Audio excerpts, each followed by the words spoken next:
at my daughter's wedding, the very moment I thought I would be the proudest father in the world. I was greeted not with smiles, not with open arms, but with a sign nailed to the gate of the venue that said, in bold, merciless letters, "No entry." And underneath, smaller words that burned deeper than any knife could ever cut, by request of the bride and groom. For a moment, I thought I had read it wrong. My hands trembled as I touched the paper, half expecting it to vanish like some cruel hallucination. But the letters didn't fade. They were real. And so was the message. My daughter, my little girl, the one I raised with every ounce of strength I had banned me from her wedding. The sound of laughter and music spilled from inside the hall. Guests cheered, cameras flashed, and the air filled with the joy of celebration. And there I was, standing outside the gates, dressed in the suit I had saved up for months to buy, clutching the invitation card that now felt like a piece of worthless paper. I felt a tightness in my chest, like my heart had been chained. My knees nearly buckled beneath me. How could this be happening? Why would my daughter, my pride, my reason for surviving all those lonely years, bar me from the happiest day of her life? I had dreamed of this moment for years, dreamed of walking her down the aisle, dreamed of kissing her forehead and whispering, "You'll always be my little girl." Instead, I was left outside, a ghost in my own daughter's story. I pressed my forehead against the cold iron gate, listening to the music drifting out. The organ played softly, signaling the start of the ceremony.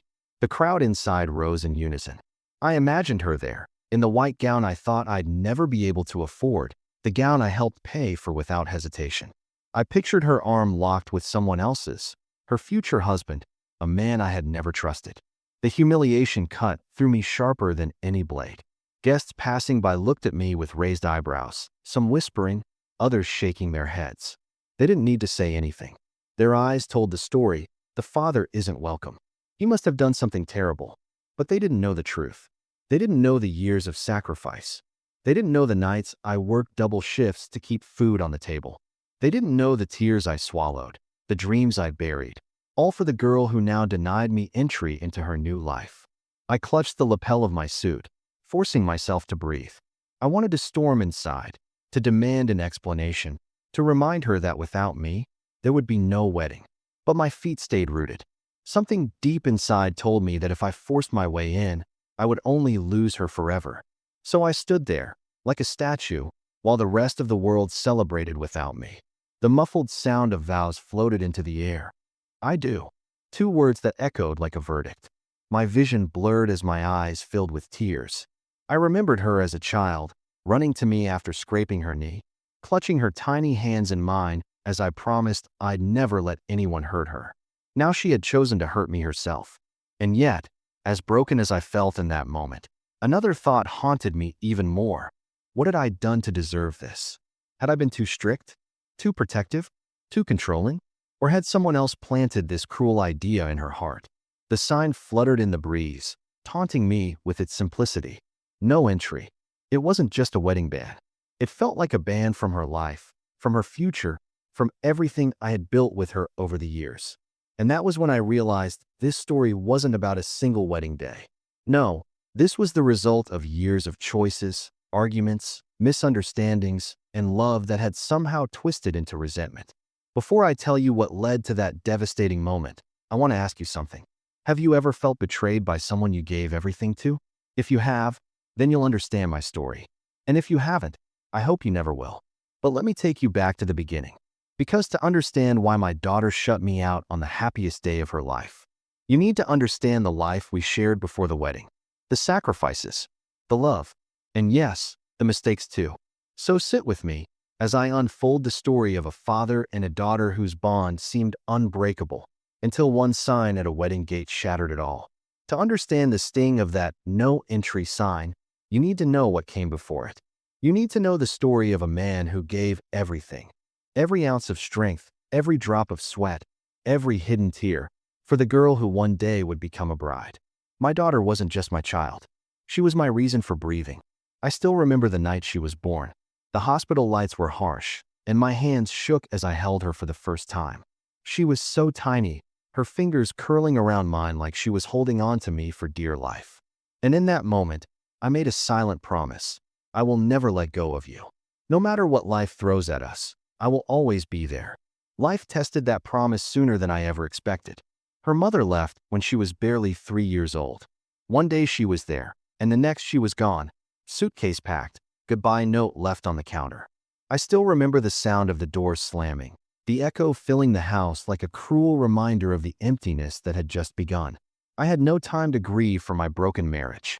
Because when I looked down at my daughter's tear-stained cheeks, I knew my job wasn't to cry. It was to survive.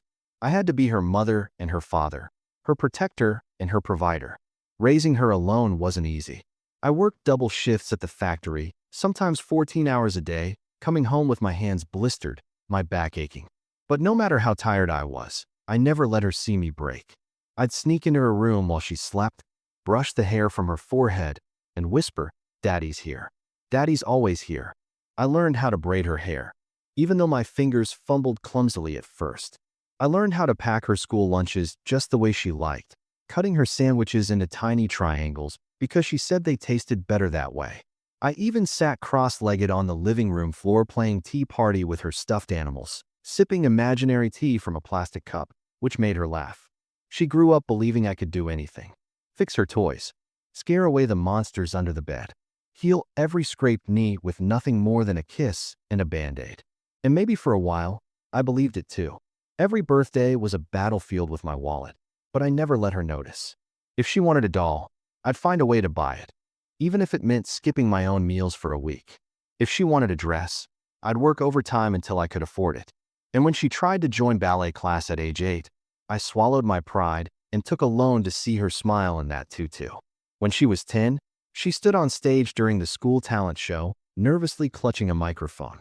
Her voice cracked on the first note, and she glanced toward the audience with tears in her eyes. But then she saw me, front row, clapping louder than anyone else, and she kept singing. By the end of her song, the whole auditorium was on its feet. That night, she told me, "Daddy, you make me brave." And in that moment, every sacrifice was worth it. Every long night, every skipped meal, every extra hour on the assembly line. But if I'm being honest, boss, I wasn't perfect. Sometimes my exhaustion made me sharp, my words too harsh. Sometimes I couldn't afford everything she wanted, no matter how hard I worked. And sometimes I feared my love wasn't enough to fill the void her mother left behind. Still, I tried. God knows I tried. I thought love was enough. I thought devotion could never be mistaken. But children don't always see sacrifices the way parents do. To them, rules feel like walls. Protection feels like control. And sometimes love gets lost in translation. I didn't realize it then, but the seeds of distance were already being planted. Seeds that would grow into walls.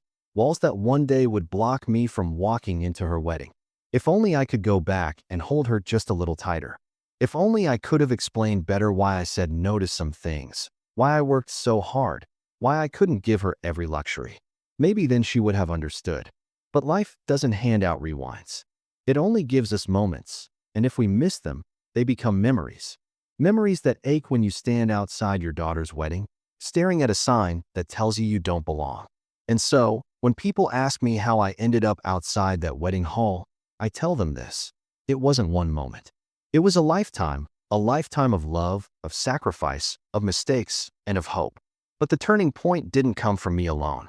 It came when someone else stepped into her life, someone who saw the cracks in our bond and drove a wedge deep enough to break it. And that person was her fiancé. When people hear about a father being banned from his own daughter's wedding, their first question is always the same. What kind of father must he have been? But the truth is, my story didn't begin with mistakes. It started with absence. Her mother's absence. She was barely 3 when it happened. Too young to understand, but old enough to feel the emptiness. I still remember that morning. The sun was pouring through the blinds, dust motes floating lazily in the air, and the sound of cartoons playing in the living room. My daughter was sitting cross-legged on the carpet, still in her pajamas, clutching her teddy bear. She asked, "Daddy, where's Mommy?" I didn't dare to tell her the truth. That her mother had packed a suitcase, written a cold goodbye note, and walked out the door as if we were just another chapter she could close. Instead, I knelt, stroked my little girl's hair, and whispered, "Mommy just needs some time." But the truth was uglier. Her mother had grown tired of responsibility, tired of sleepless nights, of bills piling up, of dreams deferred. And in her search for freedom, she left us behind. From that day on, I wasn't just a father. I became both parents. I had to be the one to kiss scraped knees and braid her hair. I had to balance overtime shifts with ballet recitals, grocery lists with bedtime stories. It wasn't fair, but life rarely is. I'll never forget the nights my daughter cried herself to sleep, clutching that teddy bear, whispering, "I want mommy." I'd sit on the edge of her bed, heart aching, and promise, "She loves you, sweetheart. She just can't be here right now." Was it a lie? Maybe. But in that moment, I wasn't protecting the truth. I was protecting her heart. The absence of her mother shaped everything between us. It made our bond stronger in some ways, but weaker in others. Stronger because she leaned on me for everything. We were a team, just the two of us against the world. I taught her how to ride a bike, holding the back of her seat until she wobbled less and finally pedaled into freedom. I taught her how to tie her shoelaces, even when my calloused fingers struggled with the tiny knots. Every victory she had, I felt like I had one too. But the absence also left a scar. Deep down, I think she always wondered why her mother chose to leave. And as she grew older, that unanswered question turned into something darker: resentment. Not toward her mother, toward me. Because I was the one still there. I had to set the rules, enforce curfews, and say no when she wanted me to say yes. She never said it outright, but I could see it in her eyes sometimes. The unspoken thought, "Why did you stay, Dad, when she didn't?" As if my loyalty was somehow a punishment, a reminder of the mother she had lost. I tried to fill that void, but no matter how hard I worked, I couldn't be both parents. I couldn't be the soft, nurturing embrace of a mother and the firm, guiding hand of a father all at once. Some days, I thought I managed. Other days, I knew I fell short. Still, I carried the weight because she was worth it. Every time she ran into my arms after school, every time she showed me her test papers with big red A's at the top, every time she whispered, "Love you, Daddy." Those were the moments that made the struggle worth it. But life has a way of twisting what we think is strength into weakness. As she grew older, the absence of her mother became more glaring. When she hit her teenage years, she looked at other families. Mothers fussing over prom dresses, mothers advising about boys, mothers fixing hair before graduation pictures, and I could see the longing in her eyes. I tried. I truly did. I stayed up late Googling how to talk to your teenage daughter, fumbling through awkward conversations about makeup and friends. I tried to be everything she needed. But I was just one man. One man with calloused hands and a tired back, trying to play a role meant for two. And perhaps that's where the first cracks began to show. Because as much as she loved me, she began to see me as a reminder of everything she didn't have. She wanted freedom. She wanted choices. She wanted the life her mother had run off to chase. And I, stubborn, protective, desperate, wanted to keep her safe. It was a battle I didn't know we were fighting until I started losing. And when another figure stepped into her life, a figure who promised her everything I supposedly couldn't, those cracks widened into a chasm that would eventually swallow me whole on her wedding day. If childhood was the season of closeness, the teenage years were the season of distance. That's when it began, subtle at first, then stronger every year, until one day I realized the girl who used to cling to my hand at the supermarket no longer wanted me anywhere near her life. It started small. I remember one evening when she was 13. I knocked on her bedroom door, carrying her favorite hot cocoa. "Movie night?" I asked, holding up the mugs like a peace offering. She didn't even look up from her phone. "I'm busy, Dad." Busy. That one word cut deeper than she knew. I stood there, cocoa cooling in my hands, realizing for the first time that my daughter was slipping into a world I couldn't follow.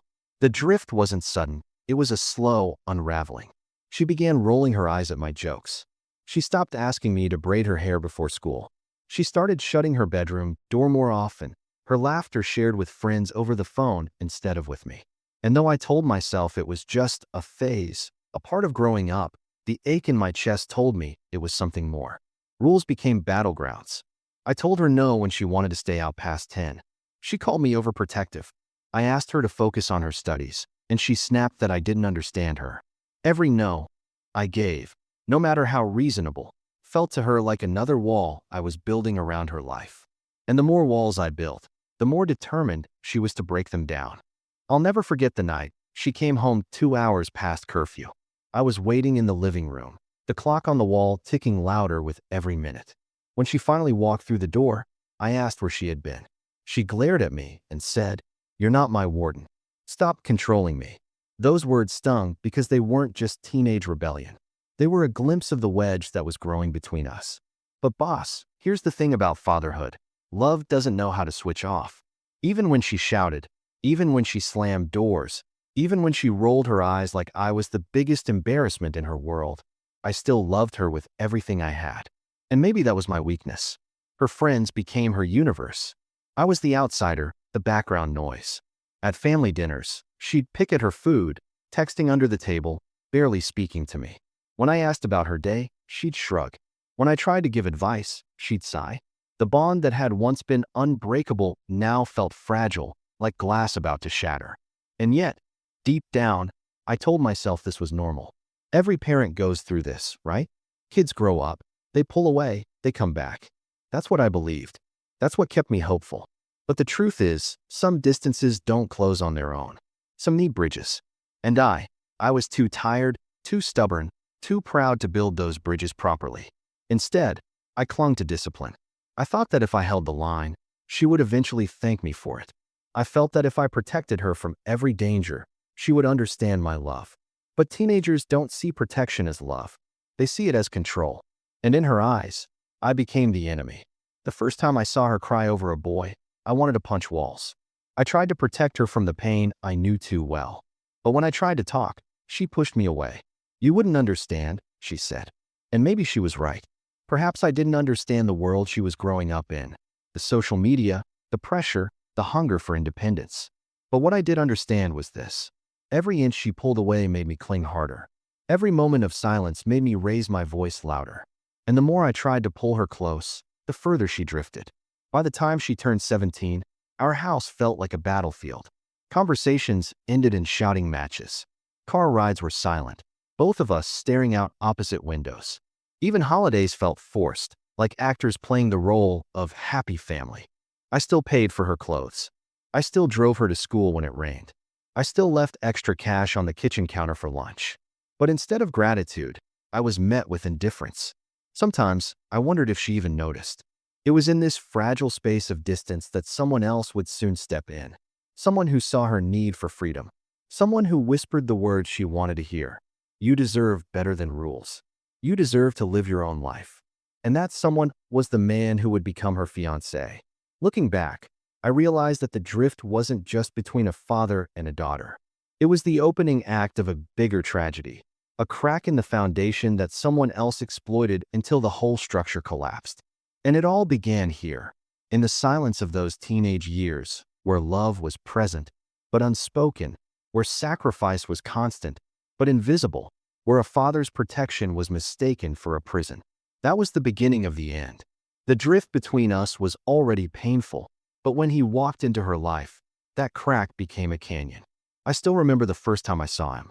He came to our house on a rainy Saturday afternoon, carrying a bouquet that looked too polished, too rehearsed, as if he had Googled how to impress a girl's dad.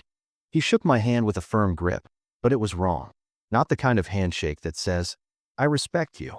It was the kind that says, "I want to dominate you." And though he smiled, something in his eyes didn't. "Mr. Thompson, it's an honor," he said. His voice was slick, like oil sliding across water.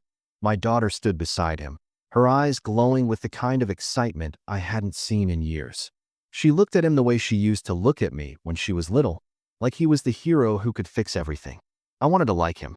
God knows I tried. I told myself this was part of life. Kids grow up, they fall in love, and fathers need to let go. So I invited him to sit at the dinner table, to share a meal. But the entire night, he never asked a single question about me, about our family, about what mattered to my daughter beyond her smile. Instead, he talked about himself, his big plans, his startup ideas, his dreams of luxury. He painted pictures of mansions and fast cars, not stability and love. And my daughter? She ate up every word. I noticed the little things. He never offered to help clean up after dinner. He barely thanked me when I served him a plate. He'd call her babe in front of me. in a tone that sounded more like ownership than affection. Maybe other fathers wouldn't notice these things. Still, when you've sacrificed everything for your child, you learn to read every detail, every gesture, every shadow of a smile. Weeks turned into months, and he became a permanent fixture in our lives. Slowly, I realized something terrifying. He was replacing me. She used to ask for my advice. Now she asked for his. She used to tell me about her day. Now I had to find out through overheard conversations on the phone. She used to laugh at my corny jokes. Now she rolled her eyes and said, "Dad, stop. You're embarrassing me in front of him." One night, I overheard them talking in the living room while I was in the kitchen. He said, "Your dad doesn't understand you. He's old-fashioned. He wants to keep you trapped." And she agreed. My chest tightened as if I'd been punched, standing there with dish soap on my hands, listening to the wedge he was hammering between us. I wanted to confront him, to shout, "You don't know what I've sacrificed for her." But when I looked at her, at the way she gazed at him like he was her entire world, I bit my tongue. Because the one thing I feared more than losing her to him was losing her entirely. Still, I couldn't ignore the red flags. He never held a stable job. He always had excuses. The market's tough. The boss didn't appreciate me. It wasn't the right fit. Yet somehow, he always had money for flashy watches, new sneakers, and nights out with friends. And guess who paid the price when he came up short?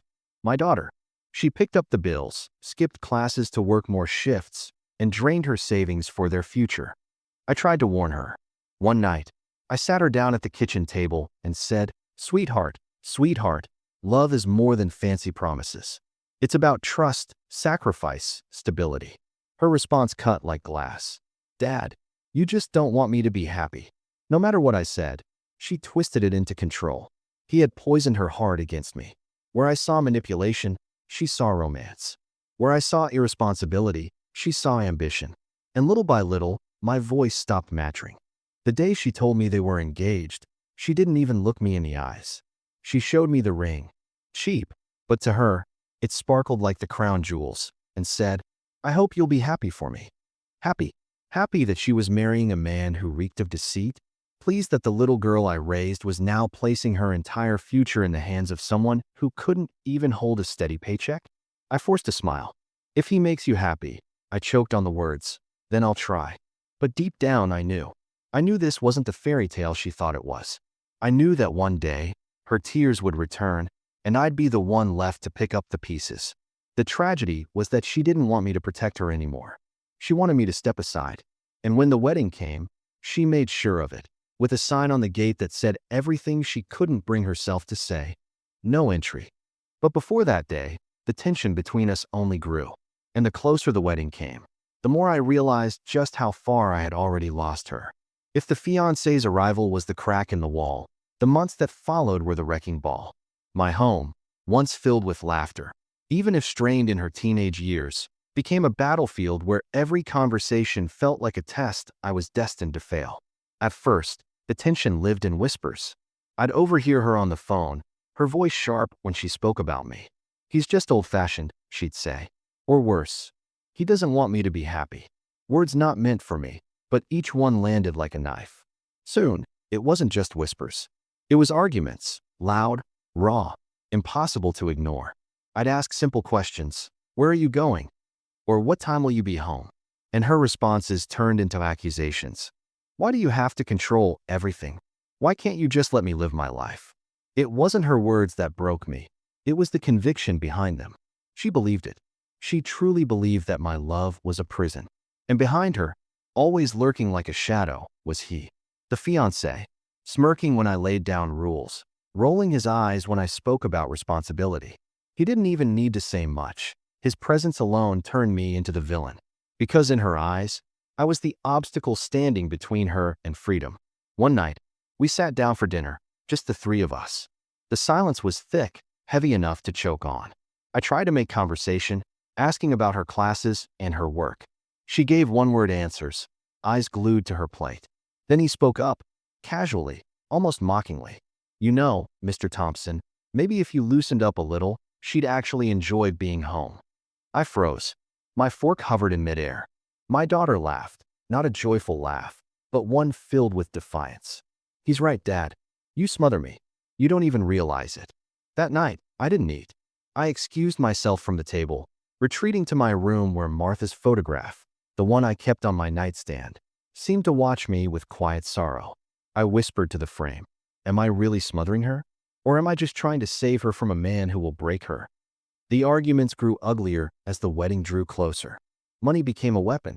She asked for help with expenses, a venue deposit, catering costs, and the dress. And though I gave what I could, my hesitation only made me the enemy. "You don't even want this wedding to happen," she spat one night. "You're selfish, Dad. You'd rather see me alone forever than let me be happy with him." Selfish. After years of double shifts, after selling my motorcycle to pay for her college, after every skipped meal to buy her birthday gifts, now I was selfish. The walls of the house began to feel unfamiliar. My chair at the dinner table sat empty more often than not.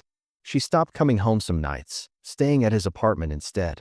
When she did come back, her perfume carried traces of his cologne, a reminder that I was no longer her safe place. I felt like a stranger in my own home.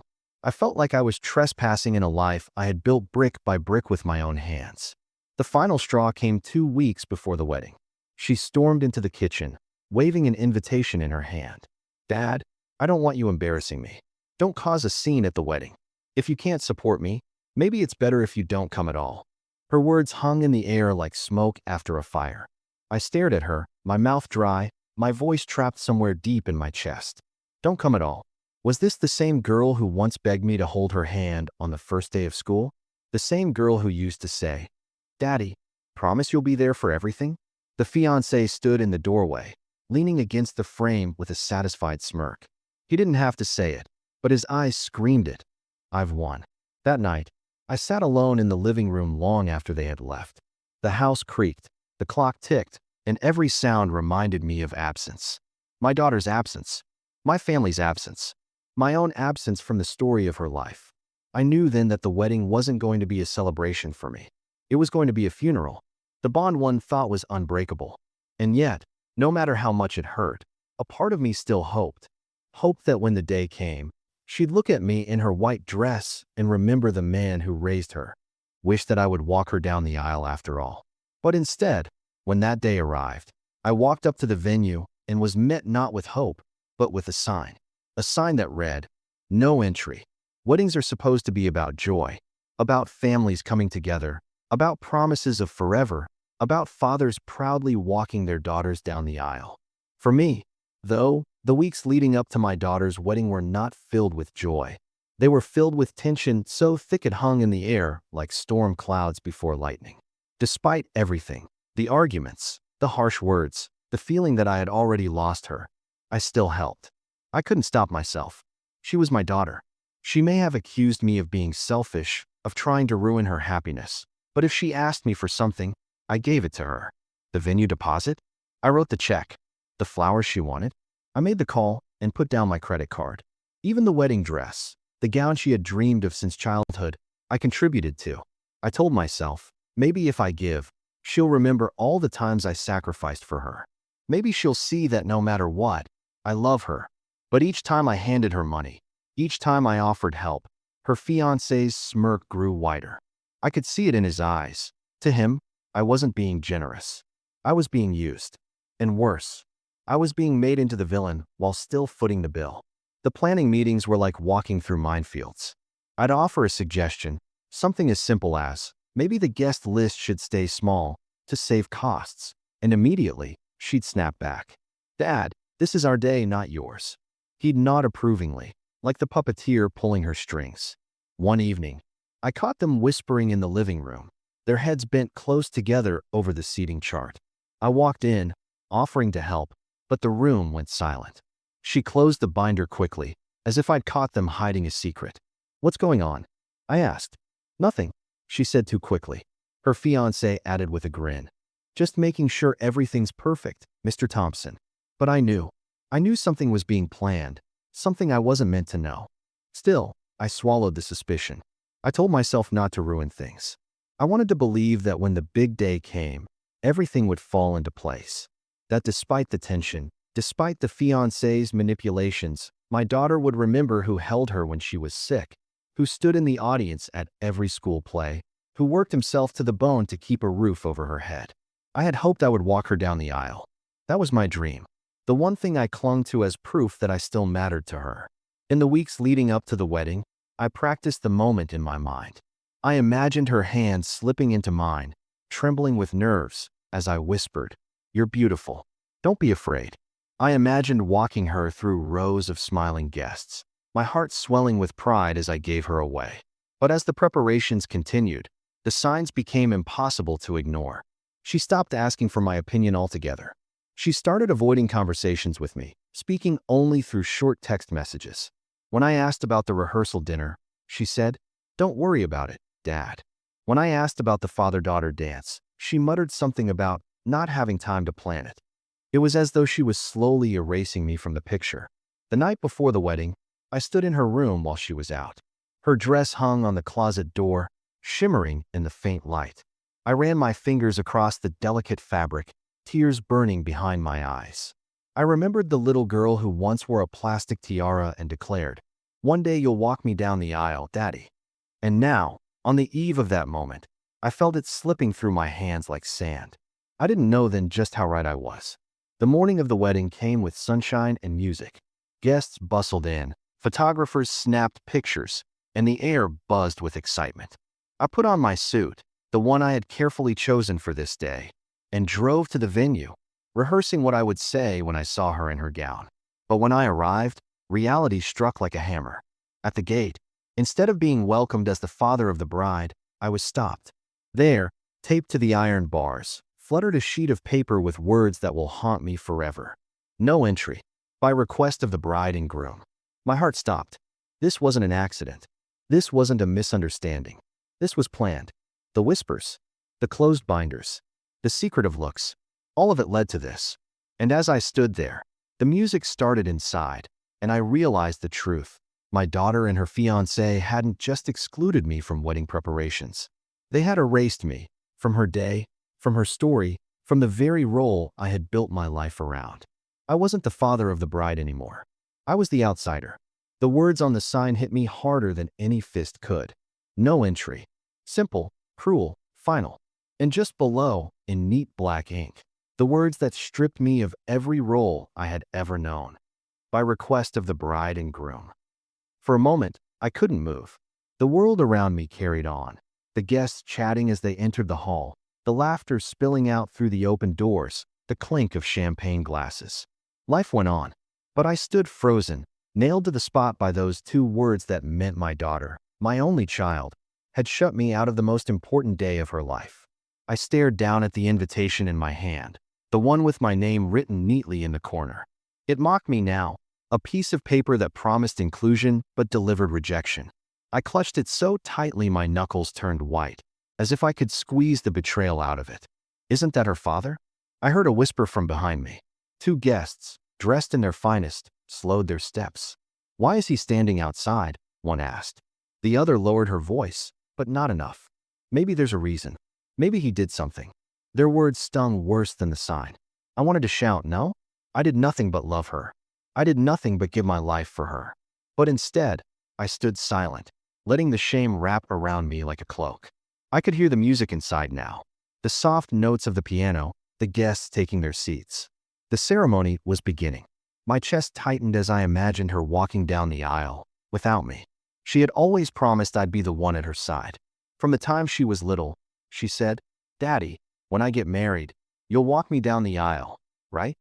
And now, someone else was taking my place. I pressed my forehead against the cold iron gate, my tears blurring the sight of the flowers strung across the entryway. My hands shook as I gripped the bars, like a prisoner begging for freedom, except the prison wasn't steel, it was rejection. Inside, applause erupted. The vows were starting. Guests laughed, cheered, and celebrated. And there I was, standing outside, a forgotten ghost haunting the happiest day of her life. I could picture it all in my mind.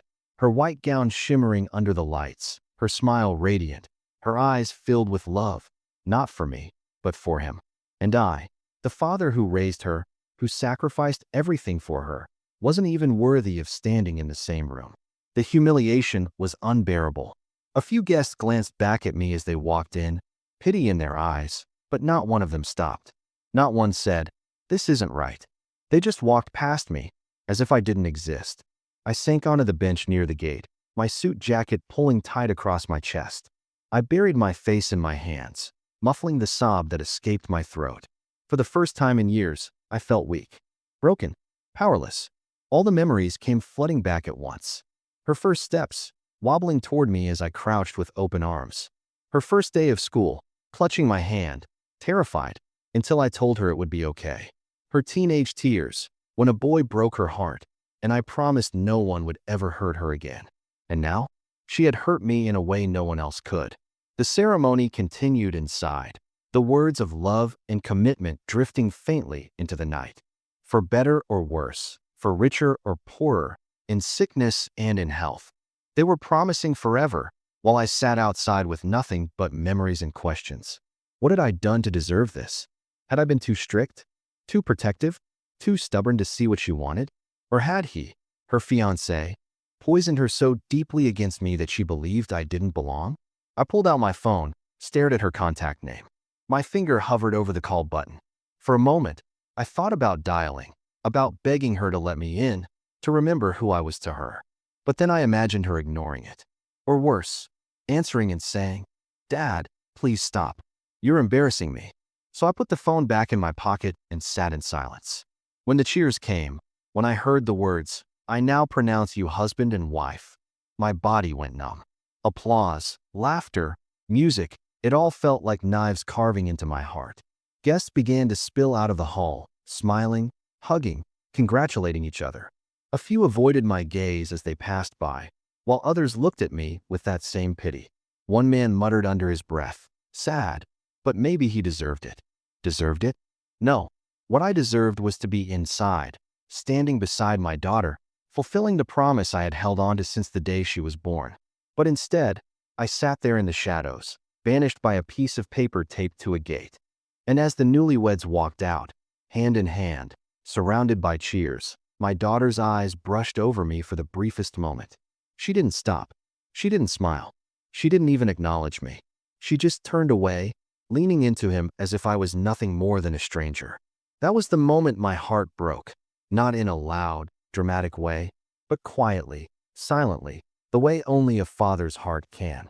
And yet, I didn't know then that the betrayal I felt was only the beginning. Because the truth behind that no entry sign was far darker than I realized. When the music faded and the guests drifted out of the hall in their suits and dresses, I remained where I was, on that cold wooden bench near the gate, the shadows of the night wrapping around me like a shroud. The world moved forward, but I was stuck in place. A father left outside, not just from a wedding, but from his daughter's life. The laughter of the crowd echoed in my ears, but it sounded hollow, like ghosts mocking me. I sat with my hands clasped together, staring at the ground, the image of the no entry sign seared into my mind. No matter how many times I blinked, I could still see the cruel letters. I thought of the suit I wore, carefully pressed the night before, the tie Martha had given me years ago, the shoes I had polished until they shone. I had prepared myself to be proud, to hold my head high as I walked her down the aisle. But instead, I had been reduced to nothing more than an onlooker, barred like a criminal. I leaned back against the bench and closed my eyes. Memories came rushing, uninvited. Her first birthday, the way she smashed cake with her little hands, giggling as I clapped. Her first day of kindergarten.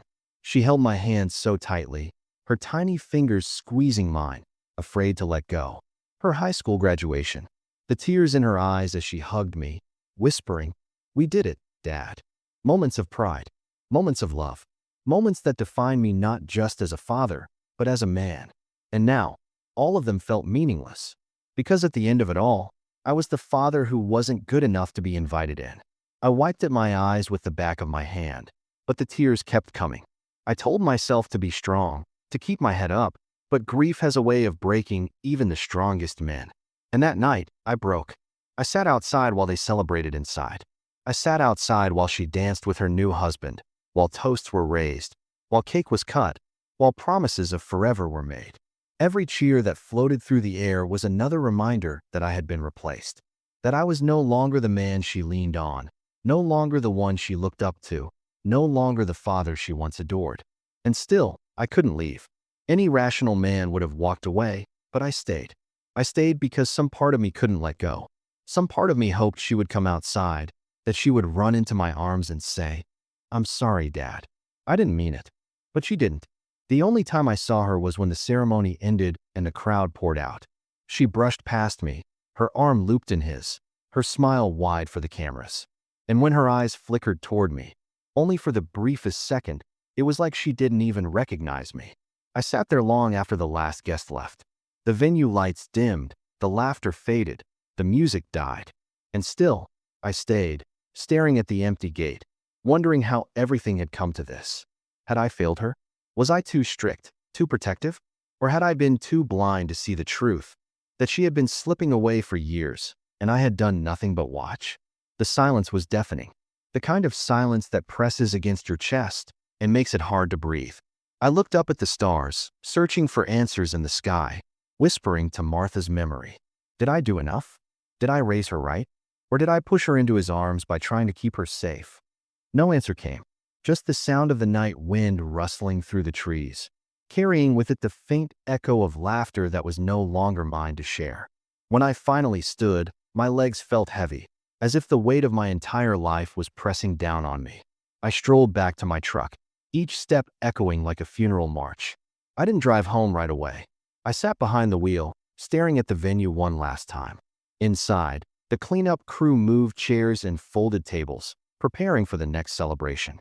Life moved on, indifferent to my heartbreak. And I realized something in that moment. Grief doesn't always come from death. Sometimes it comes from betrayal. Sometimes it comes from love unreturned. Sometimes it comes from watching the person you gave everything to shut you out without a second thought. That night, sitting alone in my truck, I understood that my daughter hadn't just banned me from her wedding. She had banned me from the life she was building. And as much as it shattered me, I also knew this wasn't the end of the story. Because betrayal has a way of unearthing truths, and soon, I would learn the truth behind her choice. A truth far darker than rejection. For weeks after the wedding, I walked around like a man without a heartbeat. The sign on that gate haunted me. I'd wake up in the middle of the night, the words "no entry" flashing in my mind like neon lights. I couldn't eat. I couldn't sleep. I kept asking myself, why? Why would my daughter, my own flesh and blood, ban me from her happiest day? It wasn't until later, when whispers from neighbors, co-workers, and even family friends started trickling in, that the fog began to lift. And what I learned left me shaken to my core. One afternoon, I stopped at the corner store. The cashier, an older woman who'd known me for years, leaned forward and lowered her voice. I shouldn't say this, but I heard her fiancé told people you were against the wedding from the start. Said you were toxic, controlling, that you threatened to ruin the day. I froze, my groceries halfway on the counter. What? She nodded solemnly. He said you hated him, that you tried to stop your daughter from marrying him. That's why they didn't want you there. My chest tightened. Toxic? Controlling? Threats? I wanted to shout, that's a lie. But deep down, I knew this wasn't random gossip. This was his doing. He had been planting seeds against me long before the wedding. That night, I sat in my dark living room, replaying every conversation we'd ever had. His smirks, his casual comments about me being too strict, the way he whispered to her when he thought I wasn't looking. It all fit together now. He had been working to turn her against me, piece by piece, until she saw me not as her protector, but as her enemy. The betrayal wasn't hers alone. It was orchestrated, manipulated, engineered by the man she called her husband. The final confirmation came weeks later. A friend of my daughter's, someone who had known her since high school, came to see me. She looked uneasy, wringing her hands as she sat on my couch. "Mr. Thompson, I think you should know the truth," she began. I leaned forward, heart pounding. "Please, tell me." She took a deep breath. "The night before the wedding, he told her you disapproved. He told her you planned to make a scene. He said you were going to ruin everything. He convinced her the only way to protect her day was to keep you out." I felt the blood drain from my face. "But I never." "I know," she whispered. "Everyone who knows you knows." But she believed him. She trusts him more than anyone right now. I sank back into my chair, the weight of it all crushing me. The truth was clear. I had been framed, not with evidence, not with crimes, but with words, with lies. Lies that dripped into her ears like poison until she looked at me not as her father, but as a threat. And the worst part? I realized she had doubted me already.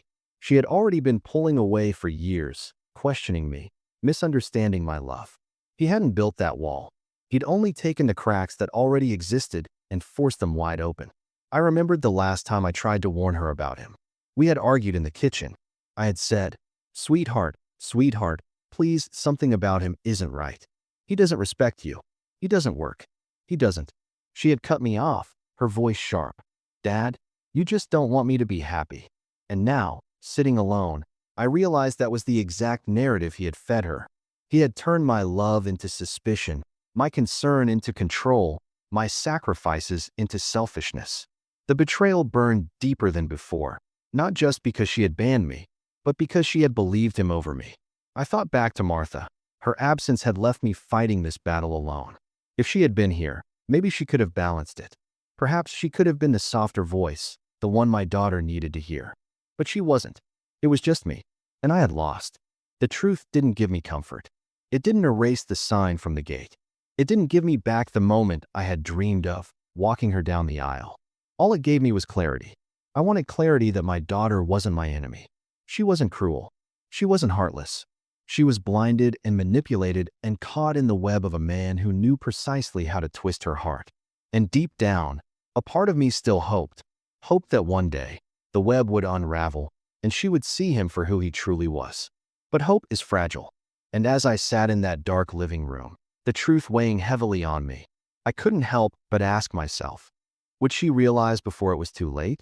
They say time has a way of revealing the truth.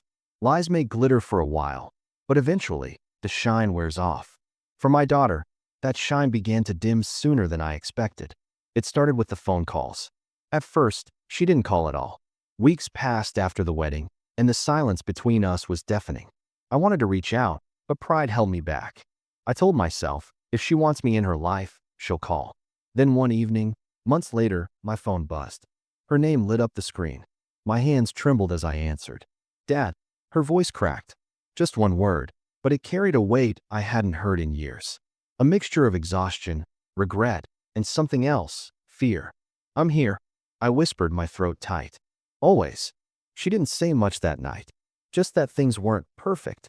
That marriage wasn't what she thought it would be. That he wasn't who she thought he was.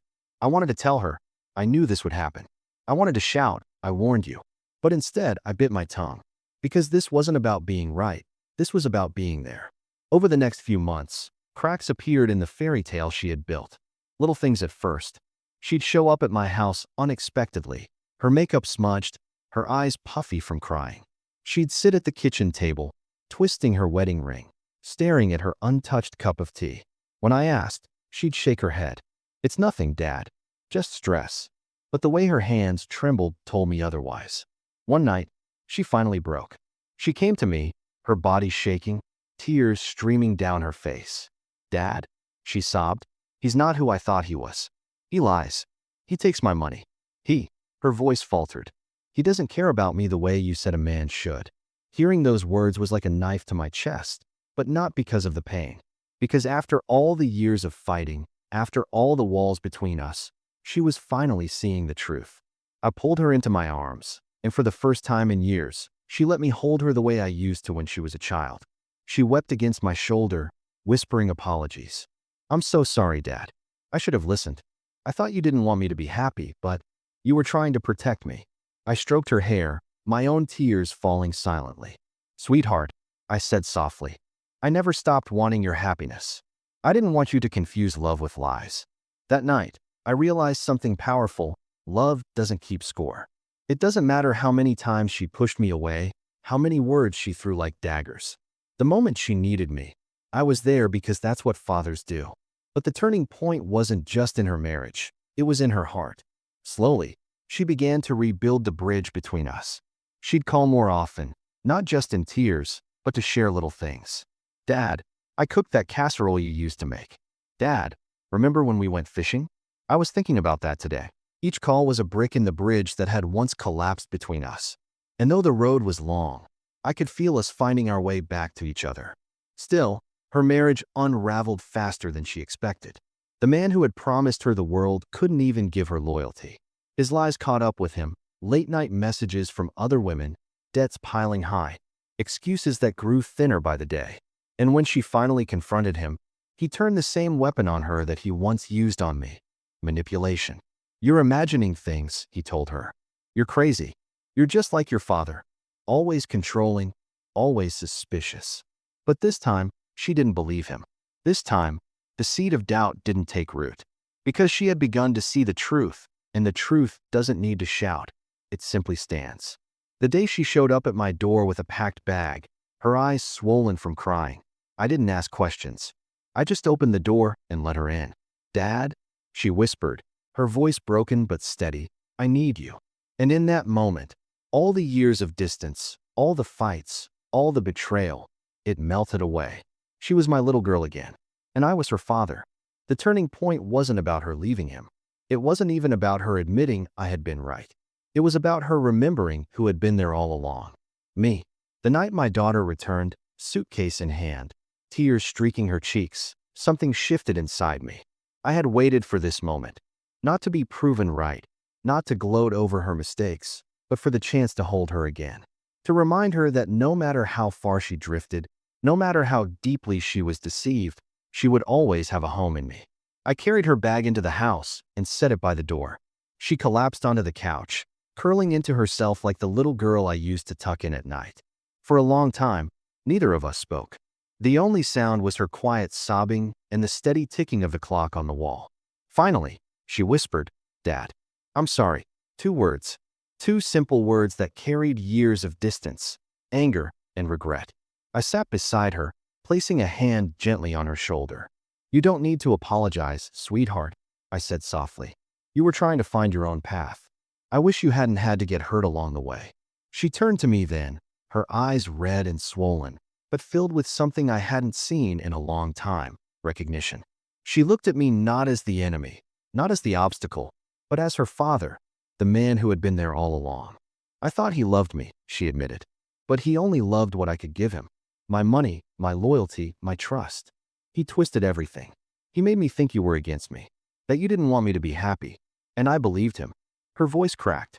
"I banned you from my wedding because I thought it was the only way to have peace. And I'll regret that for the rest of my life." I swallowed hard, the lump in my throat nearly choking me. I won't lie, it broke me, I admitted. Standing outside that gate, hearing the music, knowing I wasn't wanted, it was the hardest moment of my life. Harder than losing your mother.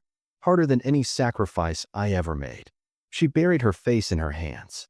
"How can you ever forgive me?" I took a deep breath, tears burning in my eyes. Because forgiveness isn't about forgetting what happened. It's about choosing love over bitterness. And no matter what, I will always choose to love you. We sat there in silence, the weight of our past between us. But for the first time in years, it felt like a weight we were lifting together. In the weeks that followed, she stayed with me. Slowly, the laughter returned. She'd sit at the kitchen table, sipping coffee while I made breakfast, just like old times. We'd take walks in the evenings, talking not about blame or regret, but about healing. Her marriage crumbled completely. The man who once held her heart revealed himself for what he truly was: selfish, careless, incapable of real love. She filed for divorce. And though the process was messy and painful, she faced it with a strength I hadn't seen in her before. One night, as we sat on the porch watching the sunset, she said, "Dad, I don't know how I'll ever make it up to you." I shook my head. "You don't have to. You came back. That's enough." And it was. Because in the end, life isn't about perfect families or flawless relationships. It's about showing up when it matters most. And though she had once turned me away with a sign that read "no entry," she had now opened the door again, and that was all I needed. As I tell this story now, I realize something important. Sometimes the people we love most will hurt us. Sometimes they will be blinded by lies, by pride, by their own search for independence. And yes, sometimes they will shut us out of their lives in the cruelest ways imaginable. But love, the kind of love that a parent has for their child, doesn't give up. It waits. It endures. It forgives. So to every parent listening, if you've ever been betrayed, if you've ever been shut out, if you've ever stood on the outside looking in, don't lose hope. Your love is not wasted. Even if it takes years, even if it takes heartbreak, the truth has a way of coming to light. And to every son or daughter listening, don't wait until it's too late to see the sacrifices your parents have made. Don't let lies or pride blind you to the people who have loved you from the very beginning. Because one day, you may look back and realize that the person you shut out was the very one who held you up when the world was falling apart. My daughter once banned me from her wedding. She put up a sign that told me I wasn't welcome. But today she sits across from me at the table, smiling again. And if that's not proof that love can survive even the deepest wounds, I don't know what is. If this story moved you, please share it in the comments below. And if you've ever experienced betrayal, forgiveness, or reconciliation in your own life, tell us. You never know who might need to hear your story today. And don't forget to like, subscribe, and join us again for more stories that remind us of the power of love, even in the face of heartbreak.